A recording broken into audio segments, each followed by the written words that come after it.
Subscriber करें हमारे YouTube channel व्यास astrology को। साथ ही बेल आइकन भी दबा दे ताकि नए वीडियो की नोटिफिकेशन आपको मिलती रहे।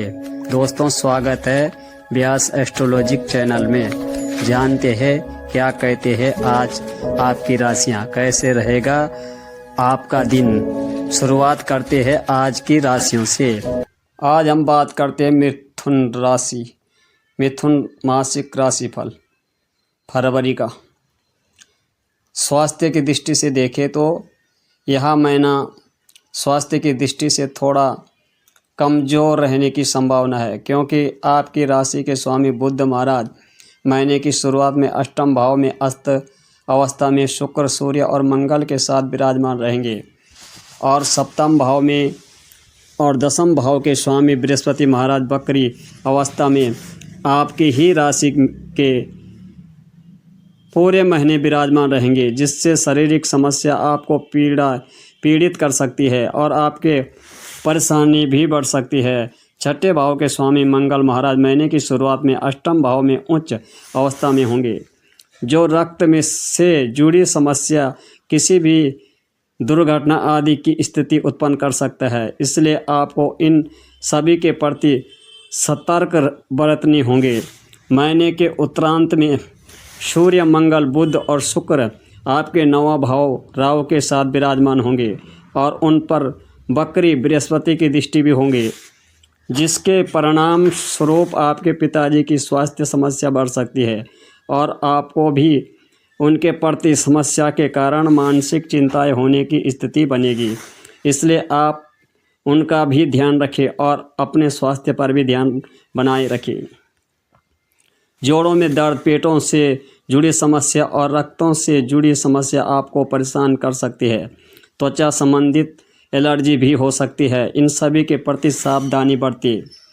कैरियर की बात करें, फरवरी मासिक राशिफल 2026 के अनुसार कैरियर की दृष्टि से यह महीना ठीक ठाक रहने की संभावना है।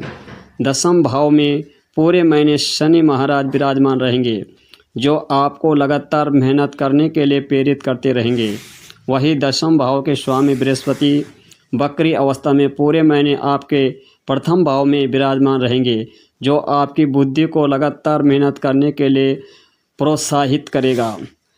आप जितना ज़्यादा मेहनत करोगे उतना ही ज़्यादा कार्य क्षेत्र में सफल मिलेगी। छठे भाव में स्वामी मंगल महाराज आपकी उच्च राशि मकर में महीने की शुरुआत में सूर्य, बुध और शुक्र के साथ अष्टम भाव में विराजमान होंगे और 23 तारीख से आपके नौवें भाव में चले जाएंगे, जिससे आप जितनी मेहनत करोगे उससे नौकरी में आपको सफल मिलेगी। आपके अच्छे स्थानांतरण योग भी बन सकते हैं। व्यापार करने वाले जातकों को इस महीने यात्रा करने से लाभ होगा। महीने की शुरुआत में व्यापार से संबंधित कुछ अच्छी सूचना आपको मिलेगी, जिससे आपको व्यापार के प्रति आपके मन में और गहरी श्रद्धा और जोखिम उठाने की भी संभावना उत्पन्न होगी, जो आपको लाभ ही लाभ प्रदान करेगी और इससे आपके व्यापार को नई दिशा प्राप्त होगी। आपको किसी के कहने में आकर कोई निर्णय परिवर्तन करने से बचना होगा, अपितु जिन पर आप पहले से भरोसा करते रहते हैं उन पर भरोसा बनाए रखना चाहिए। इससे आपको लाभ होगा। विवाह, प्रेम विवाह, व्यक्तिगत संबंध की बात करें, यदि आप किसी प्रेम संबंधों में है तो आपके लिए महीना शुरुआत में थोड़ा परेशानी रहेगी, क्योंकि पंचम भाव के स्वामी शुक्र महाराज महीने की शुरुआत में अष्टम भाव में सूर्य, बुध और मंगल के साथ विराजमान रहेंगे। लेकिन जैसे ही 6 तारीख होगी तो शुक्र महाराज नौवें भाव में राहु के साथ विराजमान हो जाएंगे और बुध भी वहीं पर होंगे, जिससे प्रेम संबंधों पर गति आएगी। आपके संबंधों मजबूत होंगे। एक दूसरे के साथ प्रेम भरे पल बिताने का भरपूर मौका मिलेगा।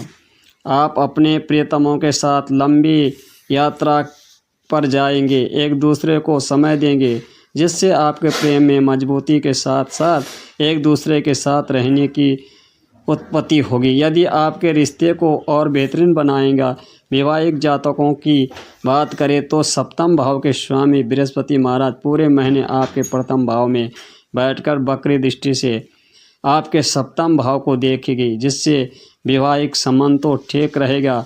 कभी कभी किसी बातों को लेकर अहम का टकराव हो सकता है, फिर भी आपका रिश्ता अच्छे से चलेगा। लेकिन अष्टम भाव में लोगों से, ससुराल पक्ष के लोगों से कभी प्यार भरी बातों में कभी तकरार भी हो सकती है,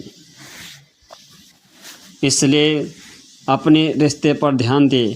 जीवन साथी के स्वास्थ्य पर भी आपको ध्यान देना चाहिए। सलाह, आपको बुधवार के दिन छोटी कन्या के चरण स्पर्श करके उनका आशीर्वाद लेना चाहिए। गौ माता जी की सेवा करें। शुक्रवार के दिन किसी महिला पुजारियों को सौंदर्य सामिट भेंट करें। शनिवार के दिन काले तिल का दान करें तो लाभ होगा। सामान्य, यह महीना आपके लिए मध्यम रूपों से फलदायक रहने की संभावना है। महीने की शुरुआत में सूर्य, मंगल, बुध और शुक्र आपके अष्टम भाव में विराजमान रहेंगे और शनि पूरे महीने आपके दसम भाव में और वक्री बृहस्पति पूरे महीने आपके राशि में उपस्थित रहेंगे। राहु नवम भाव में और केतु तीसरे भाव में उपस्थित दर्ज कराएंगे। कार्य क्षेत्रों में उतर चढ़ाव के साथ स्थानांतरण के योग बन सकते हैं, जबकि व्यापार करने वाले जातकों को उत्तम लाभ मिलने के योग बनेंगे। प्रेम संबंधों के लिए यह महीना अच्छा रहेगा। आप अपने प्रियतमों के साथ अच्छा समय व्यतीत कर पाएंगे। वैवाहिक संबंधों को ठीक ठाक रहेंगे और शादीशुदा जातकों को जीवन साथी के साथ समय बिताने का प्रयास करेंगे और कहीं यात्रा जा सकते हैं। आपके मन में धार्मिक विचार आएंगे। कुछ खर्चा अचानक से होंगे। आर्थिक रूपों से महीना उत्तरांत में से ज़्यादा बढ़िया रहने की संभावना दिखाई दे रही है। विद्यार्थी वर्गों को कठिन चुनौती के बाद ही सफल मिलने की स्थिति बनेगी, इसलिए आपको लगातार परिश्रम करते रहना होगा।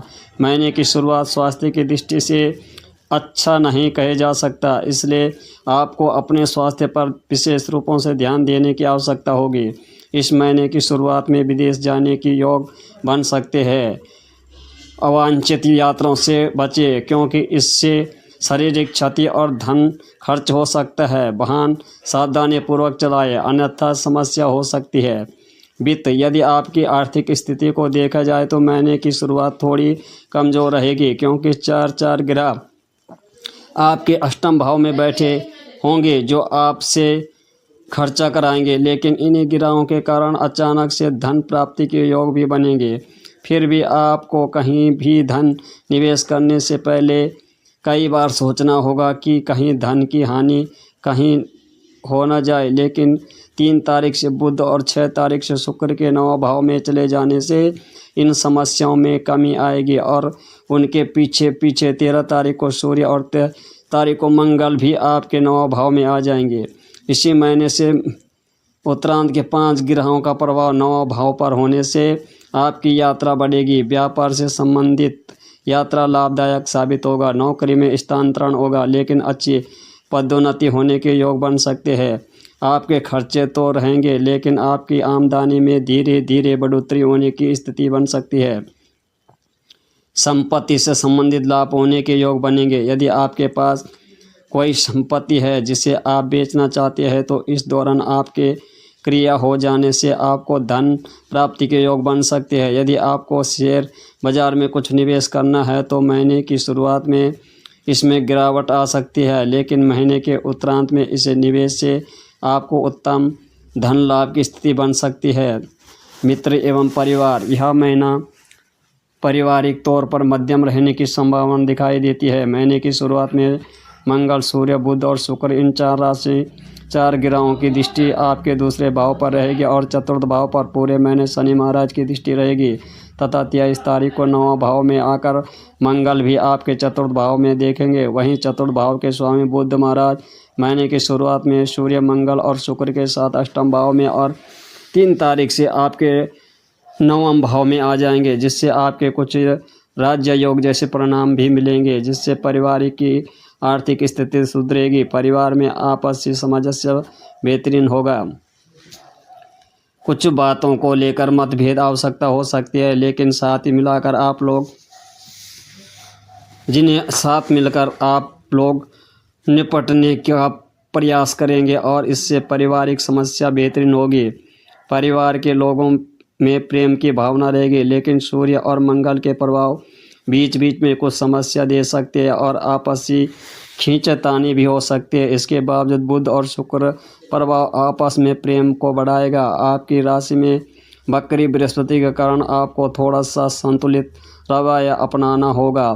भाई बहनों से महीने की शुरुआत में संबंध बिगड़ सकते हैं, लेकिन 13 तारीख से सूर्य के 9वें भाव में आ जाने से उन समस्या में फिर से बाहर आ जाएगी और भाई बहनों के मध्य अच्छे संबंध बनेंगे जो मधुर भी रहेंगे और आप को प्रेम भी देंगे। आप आवश्यकता होने पर एक दूसरे के सहायक भी करेंगे। आप उनके साथ कहीं घूमने भी जा सकते हैं। पिताजी के स्वास्थ्य समस्या महीने के उत्तरांत में ज़्यादा परेशानी कर सकते हैं, इसलिए उनके स्वास्थ्य पर ध्यान दें।